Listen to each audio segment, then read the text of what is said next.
Doctor হয়ে গেলে তো রূপায়ের মাটিতে আর পা পড়বে না, উড়ে উড়ে যাবে তখন, উড়ে উড়ে। রূপাইকে আমি যতদিন ওর ডানা ছাড়তে পারছি না ততদিন আমার একদম শান্তি নেই। ডোন্ট ওয়ারি, মাঞ্জা দিয়ে অলরেডি বেরিয়ে পড়েছি, বুঝলেন? চিন্তা করবেন না, আধ ঘন্টার মধ্যে পৌঁছে যাচ্ছি। অবিনাশ, কোথায় তুমি? তাড়াতাড়ি এসো। আরে তোমরা না এলে তো বুড়োদের পার্টি জমছে না। আর শোনো, তোমার ওখানকার ওই প্রসিদ্ধ মিষ্টান্ন ভান্ডারে খুব নাম করা মনোহরা আছে না, ওগুলো কিন্তু এনো না, তো খাওয়া বারণ। আরে তোমার বাড়ির ডাক্তার ছোকরা সেসব বন্ধ করে দিয়েছে। বলো তো এইসব ভালো মন্দ না খেয়ে বাঁচা যায়? সে কি কথা, ছোকরা ডাক্তারের এত সাহস রাসবিহারী চৌধুরীকে এইভাবে শাসন করে? এ তো ভালো কথা না। না না, তুমি বলো, এই বয়সে এইসব টর্চার ভালো লাগে? না না না, আপনাকে কিছু চিন্তা করতে হবে না, আমি অল্প বিস্তর মিষ্টি নিয়ে যাচ্ছি, আপনি দু একটা খাবেন, কিচ্ছু হবে না। না না না, হ্যাঁ হ্যাঁ হ্যাঁ, তুমি যখন এত জোর করছো তখন তো খেতেই হবে। হ্যাঁ বাবা, একটাই খাবো? হ্যাঁ, একটা খাবো, তার বেশি কিন্তু খাবো না। তুমি মিষ্টি নিয়ে তাড়াতাড়ি চলে এসো। আর শোনো, ওই মিহিরও আসছে, বুঝলে? হ্যাঁ, মনোহরা নিয়ে আপনার মনোহরণ করতে আমি অবশ্যই যাচ্ছি। যাক বাবা, মনোহরা ম্যানেজ হয়ে গেল। বাবা, আপনি ওই বিখ্যাত ব্যবসায়ী রাসবিহারী চৌধুরীর বাড়ি যাচ্ছেন না? হ্যাঁ, দুপুরে নেমন্তন্ন আছে তো। ওই বাড়িতেই তো রেহান চাকরি করে। ও হ্যাঁ, রেহান একবার বলেছিল বটে, চৌধুরী নিবাসে কাজ নিয়েছে। রাসবিহারী চৌধুরীর নাতনি অসুস্থ, তাকে দেখাশোনা করার জন্যই বোধহয় রেহানকে অ্যাপয়েন্ট করেছে। সেটা রেহানের পক্ষে ভালো, এরকম একটা এমপ্লয়ার পাওয়া ভাগ্যের কথা। তারপর যদি রাসবিহারী বাবু শোনেন যে রেহান ডাক্তারিতে চান্স পেয়েছে, তাহলে একবারে মাথায় করে নৃত্য করবেন। ডিউটি করার সঙ্গে সঙ্গে এতটাই সময় দেবেন যাতে রেহান ভালো করে ডাক্তারিটা পড়তে পারে। খুব ভালো হয়েছে। শোনো, বাবার সাথে আমাদের যেতে হবে। বাড়িতে গিয়ে রেহানের চাকরিটা অন্তত যদি ভেস্তে দিতে পারি তাও ভালো। আর রূপাই সব সত্যি কথা বলছে কিনা ওই বাড়িতে গেলে সেটাও খবর নেওয়া যাবে। আমাকে যেতে হবে। এই শোনো, তোমাকেও আমাদের সাথে যেতে হবে। এই আমি বেরোলাম, মোহনা এলে বলে দিও। বাবা, বাবা শুনুন না, বলছি যে কদিন আগে আপনার এত শরীর খারাপ হলো, এখন এত দূর আপনি একা যাবেন, আমি আর কাকিমুনি যাবো আপনার সাথে। দূর, আমি এসি গাড়িতে যাব, সঙ্গে ড্রাইভার আছে, প্রবলেমটা কি? না না, সবকিছু ড্রাইভারের উপরে ছাড়লে হয় নাকি? কোনো একটা ইমার্জেন্সি হয়ে গেলে ও তো কোনো ডিসিশনই নিতে পারবে না। কি কাকিমুনি বলো না। হ্যাঁ মানে আপনি সাথে উল্টো পাল্টা কিছু খেয়ে পেলেন। হ্যাঁ, কাকিমুনি একদম ঠিক কথা বলেছে। না না, আপনার কিছু হয়ে গেলে তো মা আমাদের কথা শোনাতে ছাড়বে না। আমরা যাবোই আপনার সাথে। কি ব্যাপার বলো তো? আমি তো আজ থেকে নেমন্তন্ন যাচ্ছি না। কই, তোমাদের তো এরকম উদ্ব্যস্ত হতে দেখিনি। হঠাৎ আজ আমার সঙ্গে নেমন্তন্ন যাওয়ার জন্য জবরদস্তি করছো কেন? মানে আমার ব্যাপারে এত কনসার্ন তোমরা কবে থেকে হলে? না না, এর আগে তো আপনার এত শরীর খারাপ হয়নি না, আমরা যাই না আপনার সাথে যাবো। কি আশ্চর্য, উনি তো আমাকে আর মোহনাকে নেমন্তন্ন করেছেন। হ্যাঁ, তো কি হয়েছে, মায়ের জায়গায় আমি আর কাকিমুনি যাচ্ছি। সেরকম হলে আমরা খাবো না, আমরা শুধু আপনাকে পাহারা দেবো।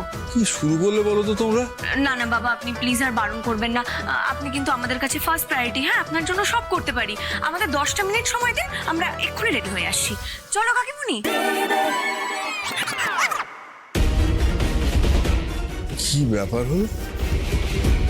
হঠাৎ রাসবিহারী বাবুর বাড়ি যাওয়ার জন্য এরা এত মরিয়া কেন?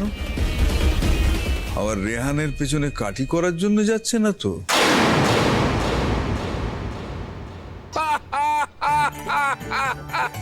সত্যি বীর, তোমার ঘরোয়া আড্ডায় দেখলে কে বলবে মাঠে তুমি অমন টাফ কোচ আর বাড়িতে গোপাল ভাঁড়। আমি তো এভাবেই সবার চোখে ধুলো দিয়ে জাস্ট নিজের কাজটা হাসিল করে বেরিয়ে যেতে চাই। সোনাইকে আমি চাই।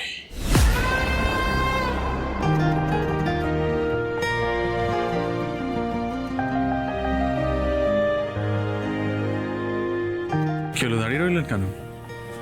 যান, ভেতরে যান।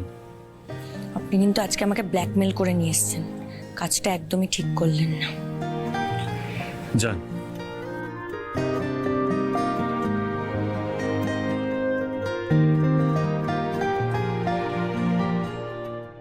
এই এই তো দিদিভাই এসে গেছে।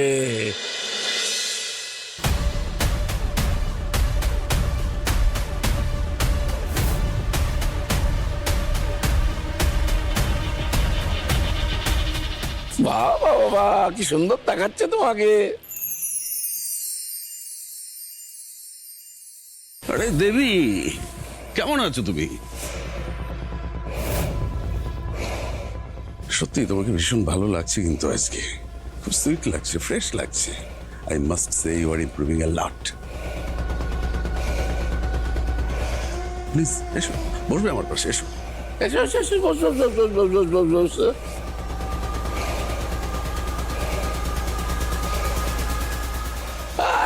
সত্যি সুন্দর লাগছে, সবই তো মনে হচ্ছে নার্সের হাত যশ। দাদু তুমি এই নার্সটাকে আর মাথায় তুলো না তো। সিরিয়াসলি এই একটা নার্স হয়েছে আর ড্রাইভার, না তাড়াতে পারলে বাঁচি। দাদু প্লিজ প্লিজ, যা ডিসিশন নেওয়ার আজকে নাও প্লিজ। আবার এইসব কেন? আজকে বাড়িতে একটা আনন্দ অনুষ্ঠান হচ্ছে আর তোমরা বলে জেনসি, কোথায় নিজেদের মধ্যে আড্ডা মারবে, হইচই করবে, মজা ঠাট্টা করবে, তা না এইসব কথা।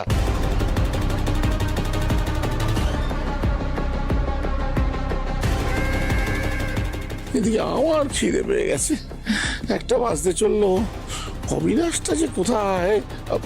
ম্যানেজার, হ্যাঁ ম্যানেজার। এই তো ফোন করেছিলেন, প্রায় বাড়ির কাছাকাছি এসে গেছে কর্তা বাবা। ও যাক, আমার মনোহরাটা আসছে তাহলে।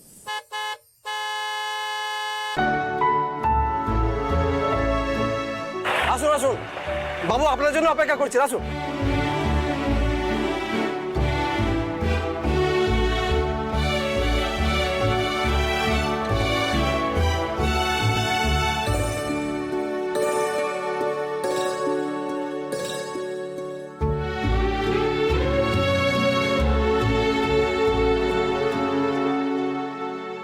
আপনারা দুজন কাল সকালে এসেছিলেন না? আমি ভেতরে টিফিন করতে করতে আপনাদের দেখলাম মনে হয়।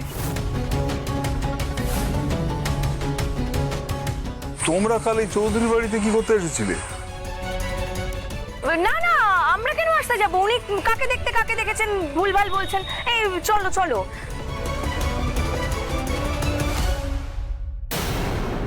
বাবা, দুজনকেই ভুল দেখলো।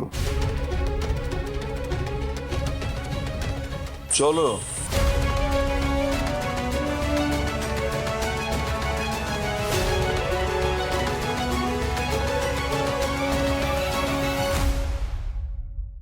কি জানি বাবা, তোমাদের কোনটা হচ্ছে না, কিন্তু আমার এইভাবে বিনা নেমন্তন্ন একজনদের বাড়িতে আসাটা বোধহয় ঠিক হলো না। কেন বাবা, আপনি তো বললেন চৌধুরী বাবু খুব মিশুক এলো, উনি কিছু মনে করবেন না। তা বলে এসো।